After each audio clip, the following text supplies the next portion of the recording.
bicara tentang bid'ah, kalau dalam Kristen itu bidat, perbandingan pertentangan yang diada-adakan bidat.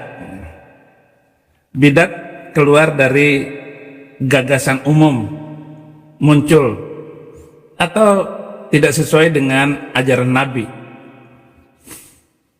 Ini ustadznya pasti yang bicara ini orang NU, bukan orang Muhammadiyah, bukan seperti orang yang memahami Islam seperti saya, Saifuddin Ibrahim. Kita dengarkan videonya.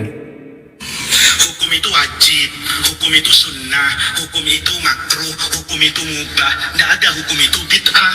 Bid'ah itu hanya ingin mengatakan ini tidak dikerjakan oleh Nabi. Tapi apa yang tidak dikerjakan oleh Nabi belum tentu tidak boleh kita kerjakan. Nabi selama Ramadan nggak ada pengajian duhur, gitu. Maka kita semua ini masuk neraka, Pak, karena mengada-ngadakan ada pengajian duhur dibuat harinya Sabtu Minggu lagi, ya kan? Hari-hari yang momen diagungkan oleh agama lain, lihat, Pak. Nah, ini kan sederhana kalau kita mau rendah hati, punya akhlak.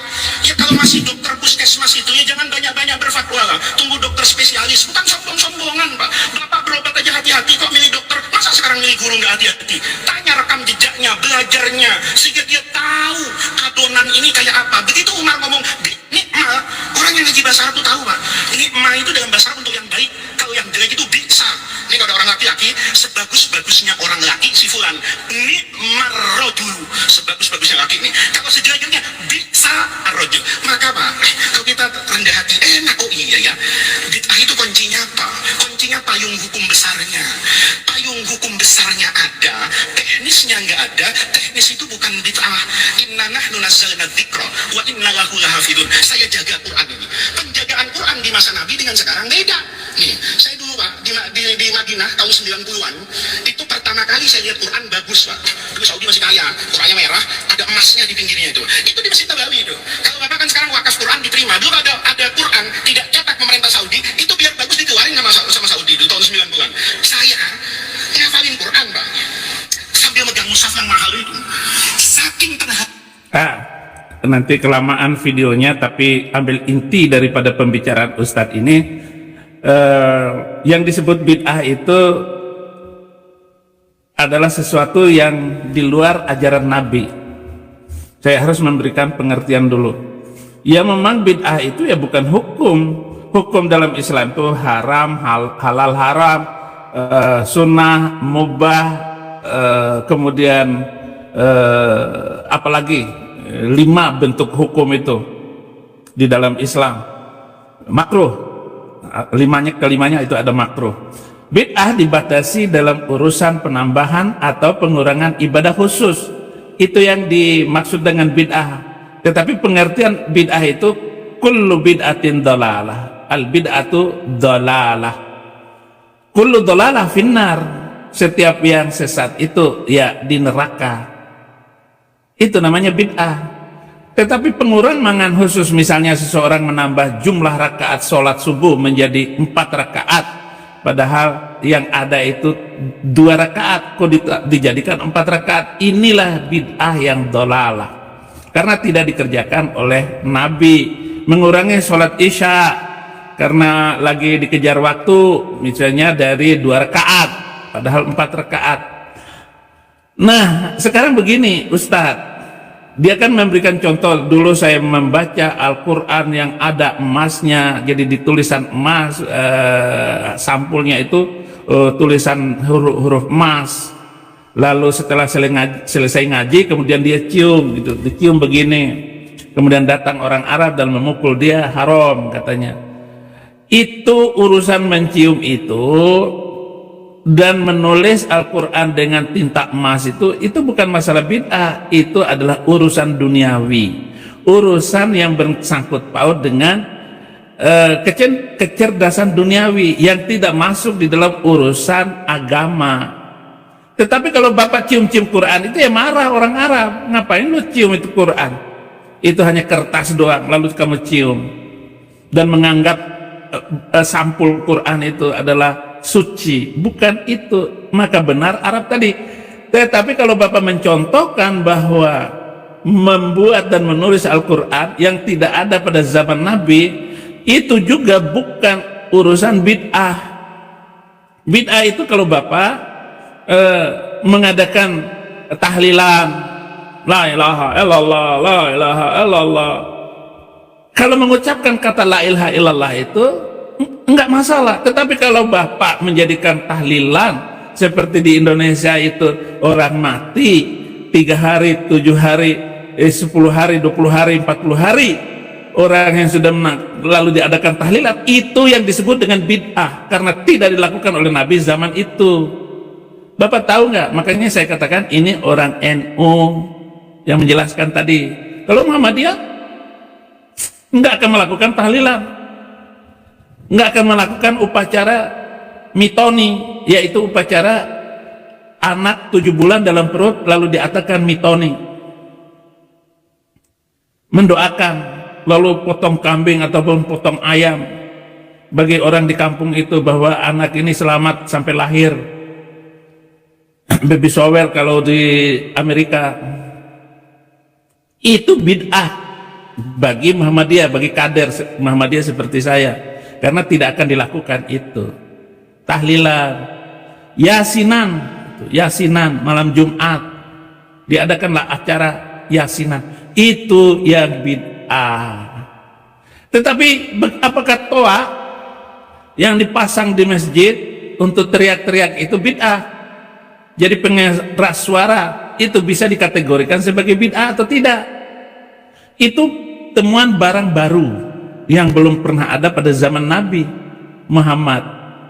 Apakah itu bid'ah? Enggak, itu bukan bid'ah. Maka Nabi Muhammad bilang, antum a'lamu bi umurid dunyakum, kamu lebih tahu urusan duniamu. Tetapi kalau ada seorang Bilal naik ke atas puncak masjid lalu teriak kiri kanan, enggak apa-apa itu.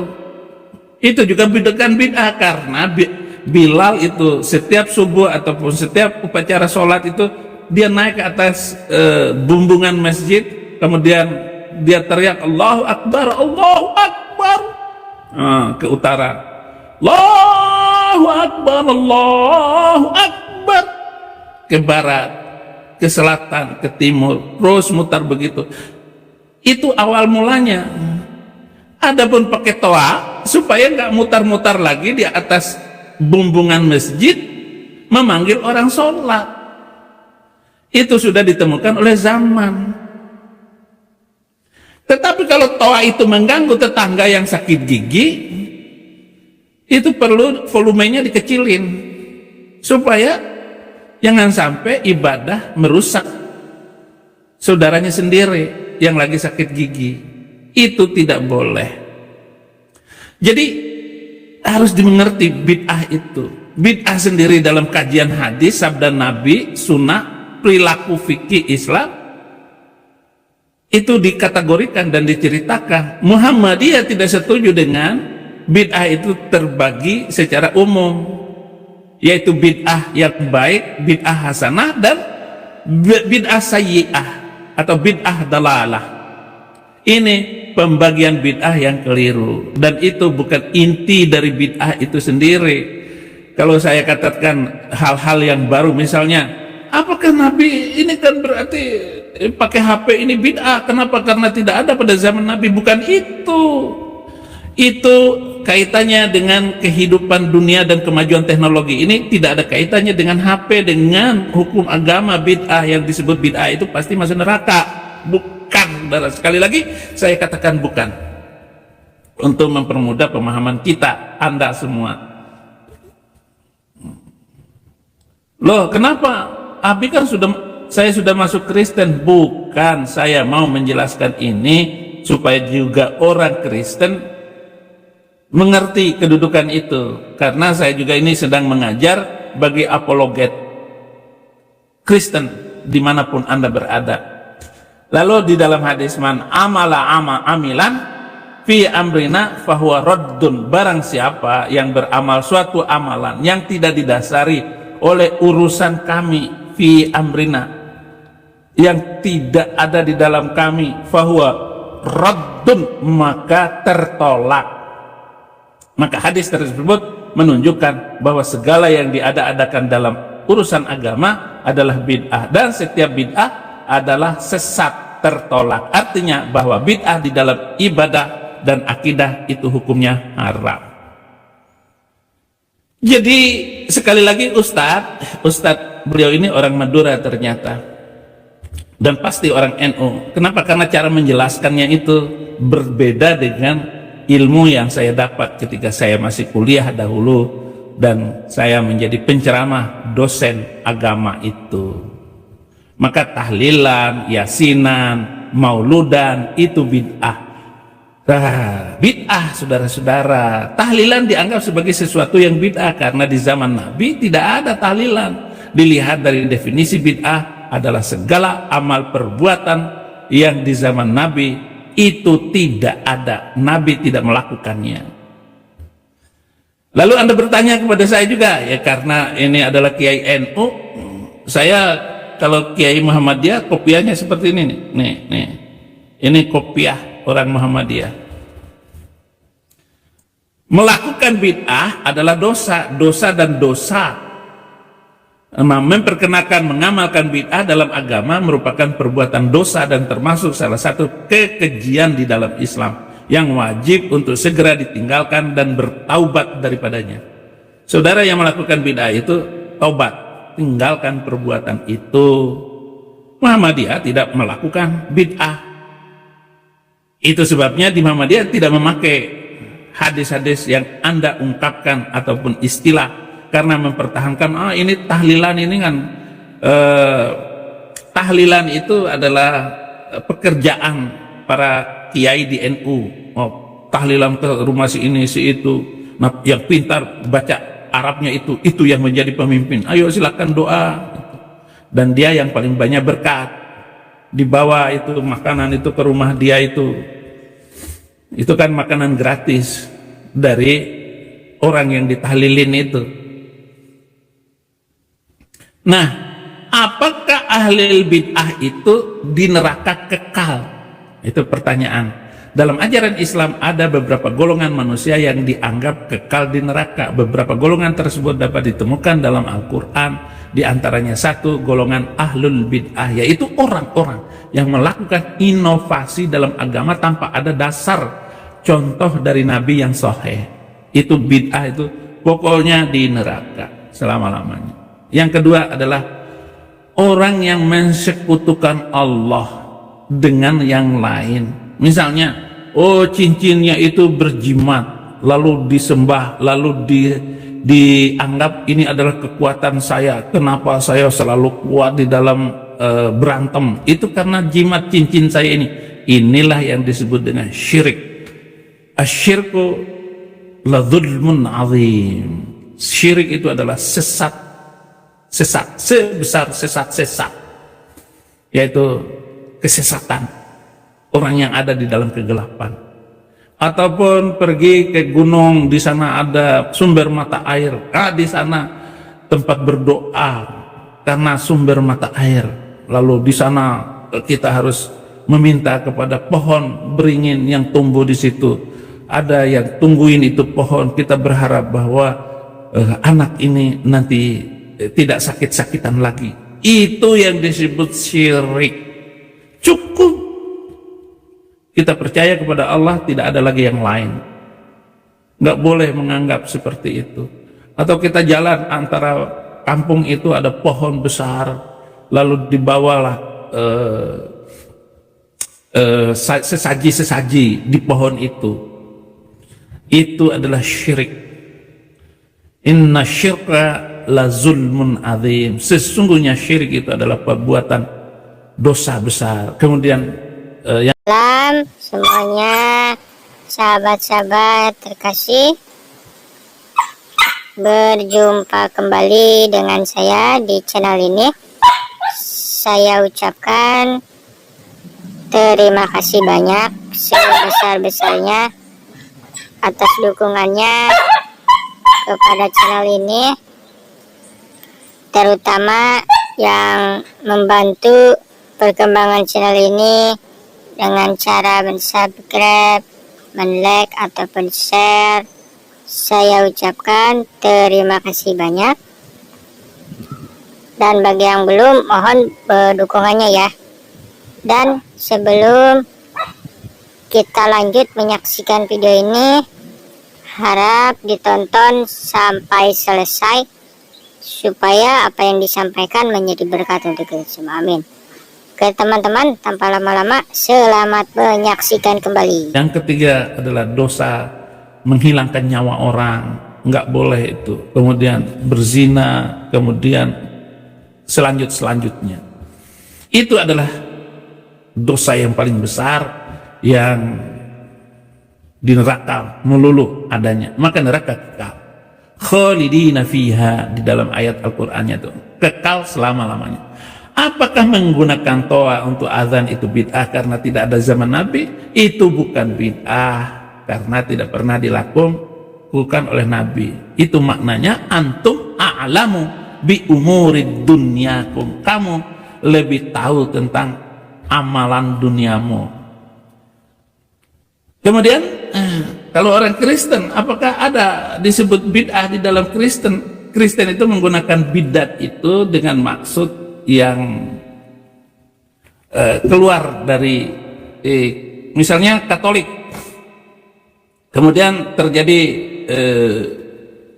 oleh Martin Luther 1517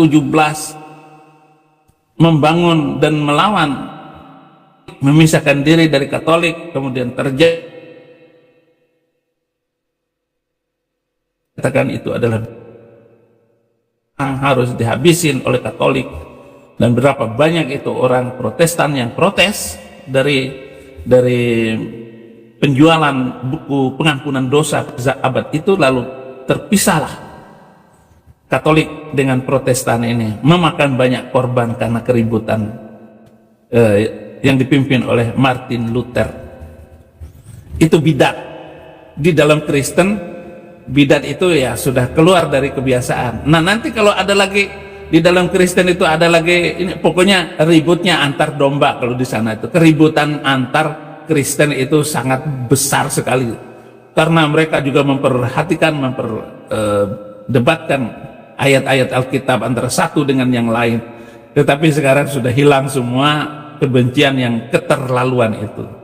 Tetapi kalau sudah sampai kepada masalah baptis, wah, ada yang baptis dipercik begini saja pakai air, ada baptis itu orang diselamkan.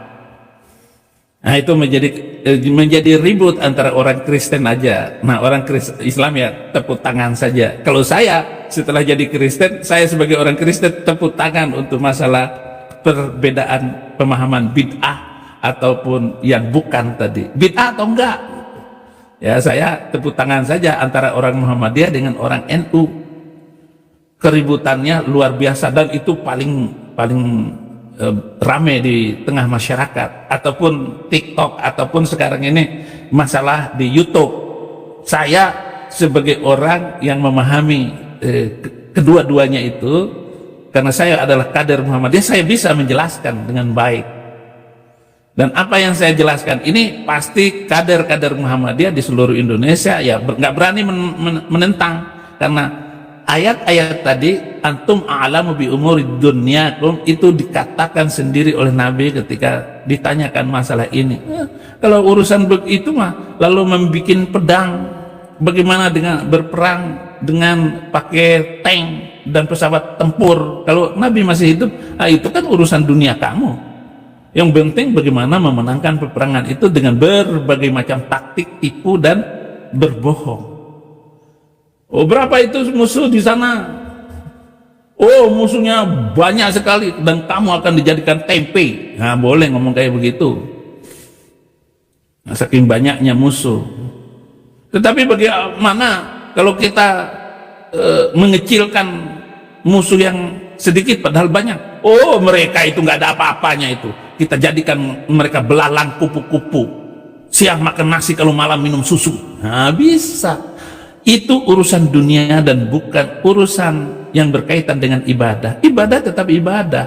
Sholat ya tetap sholat. Puasa ya puasa. Seperti Nabi puasa. Jangan ada puasa di dalam Islam, ada puasa Ester. 3 hari 3 malam enggak makan dan enggak minum. Itu puasa Ester. Itu puasanya orang Kristen. Enggak ada di dalam Islam. Islam itu mulai dari fajar sampai matahari turun ke bawah. Kira-kira jam berapa gitu dihitung semuanya. Jam 6 kurang 10 barulah bunyi beduk, dung dung dung dung dung dung tong, atau ada bunyi sirinet kalau di Indonesia. Jadi itu saudara-saudara, supaya disadari masalah bid'ah ini. Di dalam Kristen bid'ah itu ya tidak terlalu ramai lagi sekarang ini. Nah, kalau saya ya gak usah ribut masalah Katolik, Protestan, ataupun masalah Advent. Nggak ada urusan. Yang penting bagaimana memenangkan jiwa agar mereka terima Yesus Kristus sebagai Tuhan dan Juru Selamat. Nanti terserah kamulah mau ribut mau enggak Kenapa? Karena untuk membuat dunia ini tenang, tidak ada jalan satu-satunya hanyalah menerima Yesus Kristus sebagai Tuhan dan Juru Selamat. Itu. Mau bagaimana cara kamu ibadah? Kalau orang Protestan, saudara-saudara, nggak ada ibadah tepuk tangan di gereja, itu nggak ada. Kalau orang karismatik, mulai dari awal itu ya sudah. Kalau lagu-lagu firman Tuhan itu baru tidak ada tepuk tangan di dalamnya. Tergantung suasana ibadahnya itu, lagu-lagu itu, puji-pujiannya itu, joget-jogetannya. Kalau ibadah di gereja Afrika dari awal sampai akhir ya itu joget terus. Jadi musiknya itu musik bergemuruh dan menari-nari. Itu di gereja Afrika. Nah, kalau kita ya itu terserah semua lo mau memuji atau bagaimana, yang jelas bagaimana ibadah itu. Agunglah rahasia ibadah kita. Kenapa agung rahasia ibadah orang Kristen itu? Yang pertama puji-pujian, yang kedua firman, yang kedua doa, yang ketiga firman. Jadi tiga-tiganya ini nggak bisa dipisahkan, puji-pujian, doa, dan firman. Zikir kalau di Islam itu zikir. Di Islam itu zikir. Oke, saudara-saudaraku, demikian 20,5 jam saya live untuk channel ini. Tolong di like, subscribe semuanya, ataupun dibagikan video-video saya. Terima kasih sudah banyak ditanggapi oleh Muslim. Juga silahkan Anda menanggapi menurut Anda, dan video-video saya diramaikan di Muslim sana. Mereka akan menghina saya karena pakai kopiah. Ini urusan dunia, bukan bid'ah.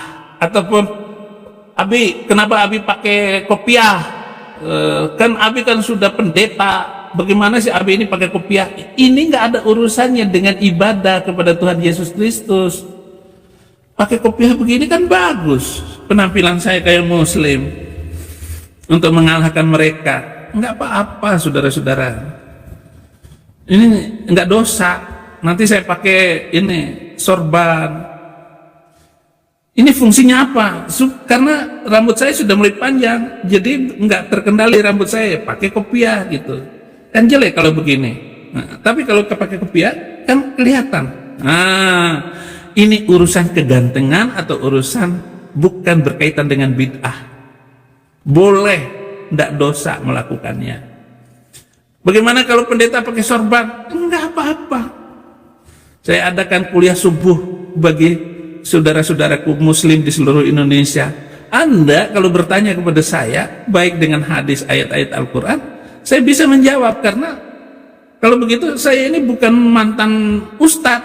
Saya masih ustadz sampai sekarang, tapi ustadz di Kristen. Ya kan pendeta itu kan ustadz, saudara-saudara.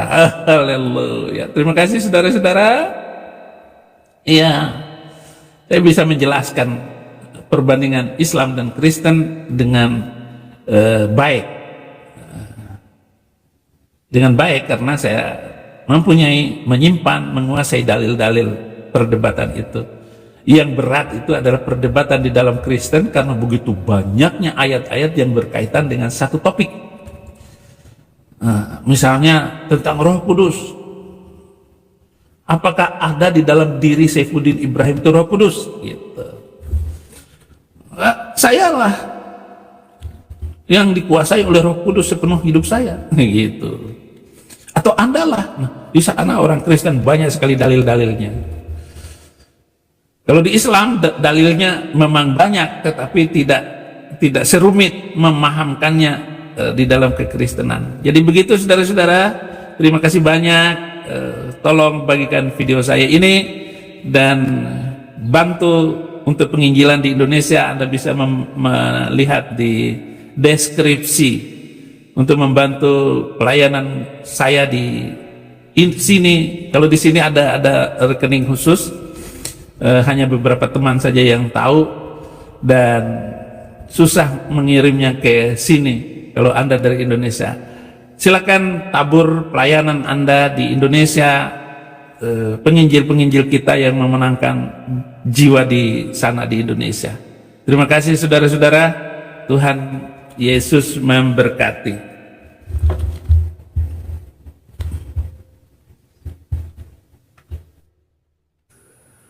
Salam, saudara-saudara kekasih, jumpa lagi dengan channel ini, memberikan pencerahan keimanan, terutama saudara-saudara yang meragukan tentang kebenaran firman. Masih dalam seri Paskah. Khutbah-khutbah Paskah saya kali ini mengangkat tema-tema terutama mereka yang mu'alaf. Pernah nggak Anda mendengar bahwa masuk Kristen itu bodoh dan sesat, tetapi masuk Islam itu karena dapat hidayah? Mereka mendapat kesempatan hidup dalam kebenaran Islam. Sedangkan kalau masuk Kristen itu ya karena sejengkal, urusan perut dan urusan bawah perut katanya. Asik juga. Saya akan menyinggung khusus nanti setelah bagian kedua tentang mu'alafnya Dr. Richard Lee. Itu dapat hidayah katanya. Hidayah apa fata morgana, mengejar sesuatu yang tidak jelas dan akan menemukan kekecewaan terus menerus. Tapi saya mau khutbah dulu. Inilah tubuhku dan darahku. Matius 26 ayat 26 sampai 29. Sebab inilah darahku, darah perjanjian yang ditumpahkan bagi banyak orang untuk pengampunan dosa. Yesus mengadakan perjamuan malam terakhir bersama murid-muridnya, sebuah momen yang sangat sakral dan penuh makna. Ini bukan sekedar makan malam biasa, tetapi perjamuan kasih yang melambangkan inti dari keselamatan.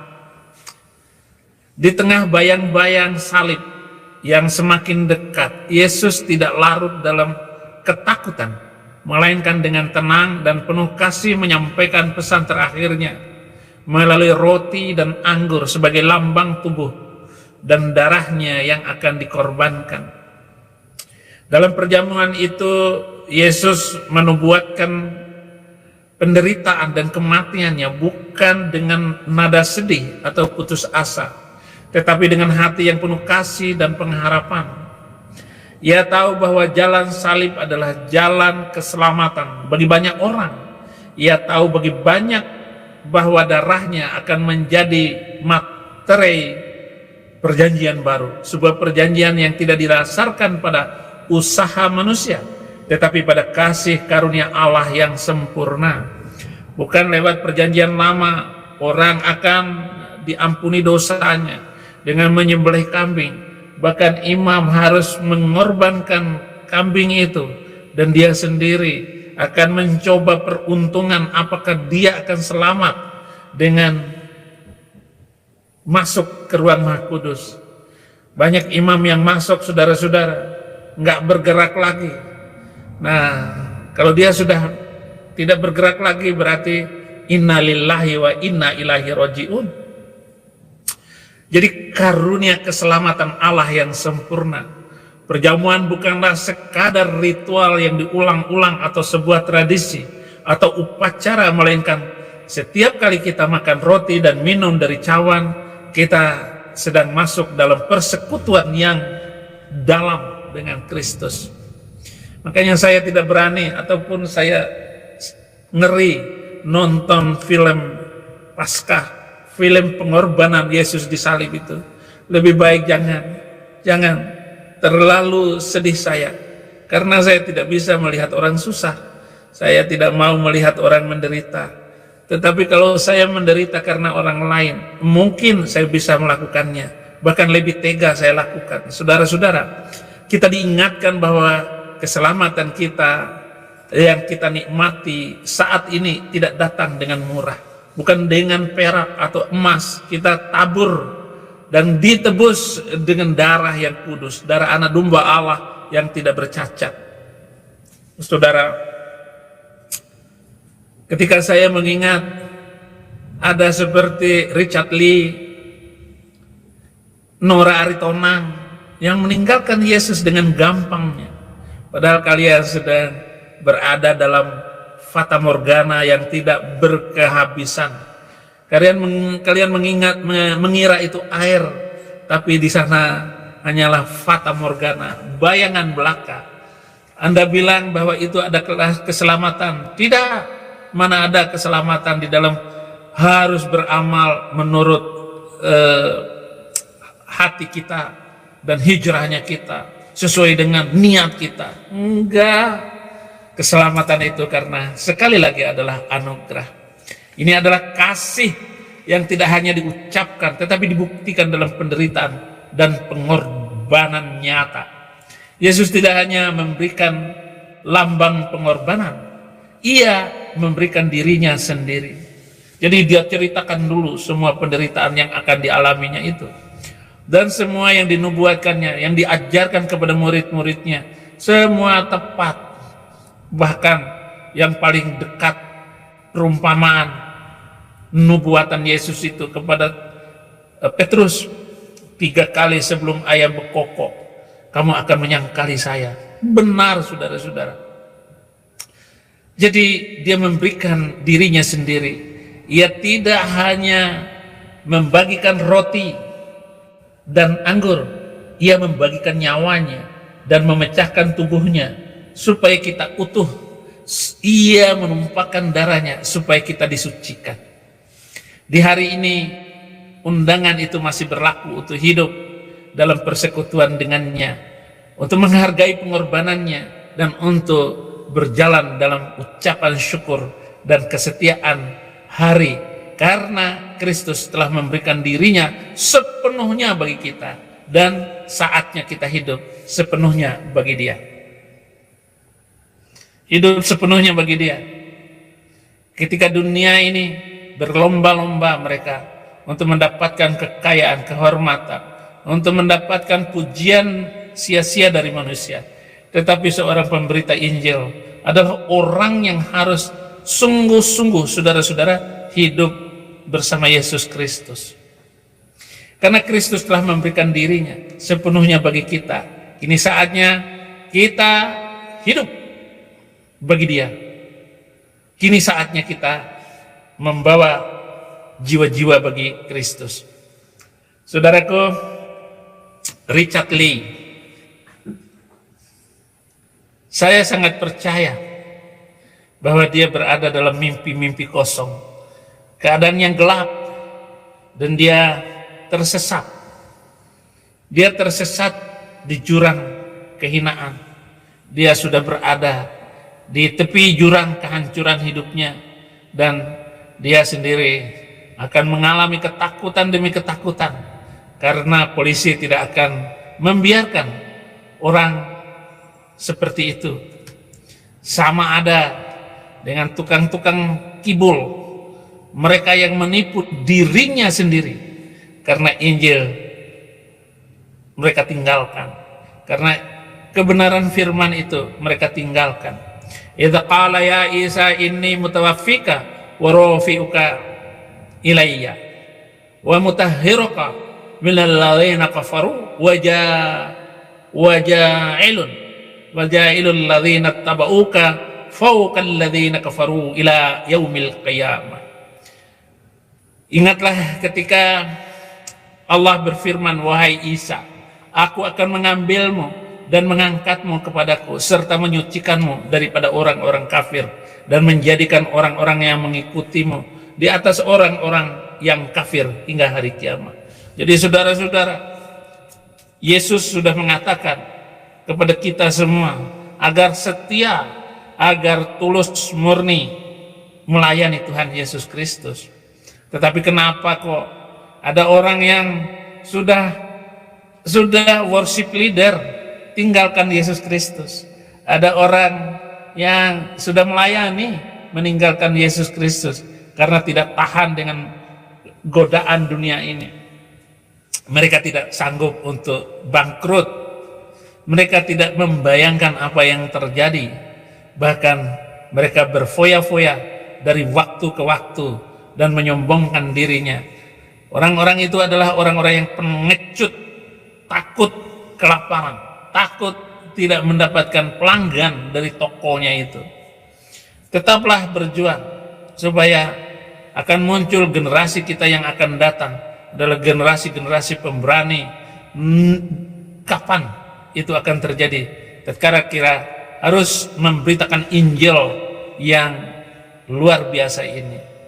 Saudara, itu ayat Quran surat Ali Imran ayat 55. Saya sudah mendengar berita tentang Anda, saya sudah mendengar percakapan-percakapan Anda, podcast Anda, tetapi sekali lagi saya ingatkan, Anda harus kembali kepada Yesus Kristus. Kalau tidak, kamu akan binasa. Kamu akan hidup dalam ketakutan demi ketakutan karena kamu dikejar terus oleh imanmu yang lama itu. Beda dengan saya ini mendapat penghormatan dari para malaikat. Saya mendapat penghormatan karena saya berani untuk memberitakan Injil, dan saya sungguh-sungguh tanpa takut, tanpa tedeng aling-aling untuk mengatakan ya, tidak. Sampai hari ini saya tetap berada pada jalur saya bahwa memberitakan Injil adalah bagian dan penghormatan saya kepada Yesus Kristus akan amanat agungnya itu. Saya sudah rekam semua jejak Anda dan memperhatikan semua YouTube yang segala titel sarjana entah apa.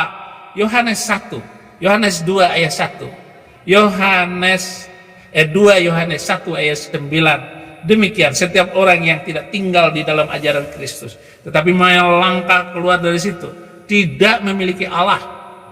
Barang siapa yang tinggal di dalam ajaran itu, ia memiliki bapa maupun anak. Sekarang pikirin aja saudara ya, bagaimana kamu dengan gampangnya meninggalkan Yesus Kristus.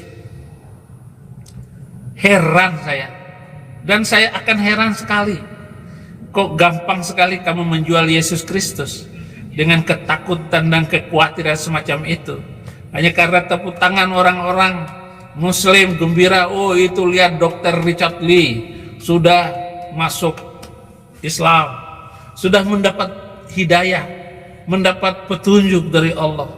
Hati-hati kamu ya, Richard Lee, hati-hati, dan semua orang-orang yang sedang berniat untuk meninggalkan Yesus Kristus. Hati-hati. Galatia 1 ayat 6 sampai 9. Aku heran bahwa kamu begitu lekas berbalik daripada Dia yang oleh kasih karunia Kristus telah memanggil kamu dan mengikuti suatu Injil lain yang sebenarnya bukan Injil. Hanya ada orang yang mengacaukan kamu dan yang bermaksud untuk memutarbalikan Injil Kristus. Tetapi sekalipun kami atau seorang malaikat dari sorga yang memberitakan kepada kamu suatu Injil yang berbeda dengan Injil yang telah kami beritakan kepadamu, terkutuklah. Terkutuklah kamu, karena firman Tuhan yang mengutuk kamu, bukan saya. Karena kamu mencari Injil yang lain, Injil yang mengatakan bahwa Yesus tidak disalib, Injil yang mengatakan bahwa Yesus itu adalah Isa Al-Masih. Injil yang mengatakan bahwa Yesus lahir di bawah pohon korma. Itu adalah Injil-Injil aneh. Dan itu harus saya perkatakan. Seperti yang telah kami katakan dahulu, sekarang katakan sekali lagi. Jikalau ada orang yang memberitakan kepadamu suatu Injil yang berbeda dengan apa yang telah kamu terima, terkutuklah dia. Hati-hati, kamu telah berada di dalam dosa, kamu telah berada di dalam kutuk, dan kamu akan melihat bahwa permainanmu, penghinaanmu kepada Roh Kudus, penghinaanmu kepada Yesus Kristus, Dia yang membalasnya. Dia yang membalasnya, saudara-saudara. Sementara perdebatan Muslim dengan Kristen ini telah sampai pada puncak-puncaknya, di mana Muslim tidak bisa menjawab. Mereka hanya komprang-kampreng aja, komat kamit, nggak jelas, semua ngawur, semua emosi. Bagaimana kamu memframing setiap apa yang kamu sampaikan, apalagi semua. Ya, wahai manusia yang murtad dan tak berguna, kamu sama sekali nggak berguna. Yesaya 30 ayat 1-5, celakalah anak-anak pemberontak, demikianlah firman Tuhan yang melaksanakan suatu rancangan yang bukan daripadaku, memasukkan suatu persekutuan yang bukan oleh dorongan rohku, sehingga dosa mereka bertambah-tambah. Dosa kamu akan bertambah-tambah. Kamu menipu dirimu sendiri, menipu dan menyakiti hati orang tuamu. Silakan kamu melakukan hal yang tidak sepantasnya itu. Dan apa yang kita lihat, mereka tidak akan sanggup berdebat lagi dengan orang-orang Kristen yang sudah menguasai berbagai macam sisi debat ini, saudara-saudara. Terima kasih semuanya. Selamat Paskah, saudaraku. Selamat Paskah. Selamat merayakan air mata yang keluar dari matamu. Terima kasih semuanya, saudara-saudara. Kita harus tetap teguh kuat. Jangan seperti para mu'alaf yang telah menjual iman mereka dengan penghinaan-penghinaan yang luar biasa. Saya nggak tahu cara berpikir mereka bahwa sudah memasuki agama yang benar. Kita uji dari moral, kita uji dari teologi yang benar, kita uji apakah benar Tuhan yang disembah oleh Muslim itu ada atau tidak. Saya sangat yakin bahwa Allah yang disembah mereka adalah Allah buatan Muhammad, Allah yang tidak pernah menampakkan dirinya, Allah yang tidak sanggup melakukan apapun.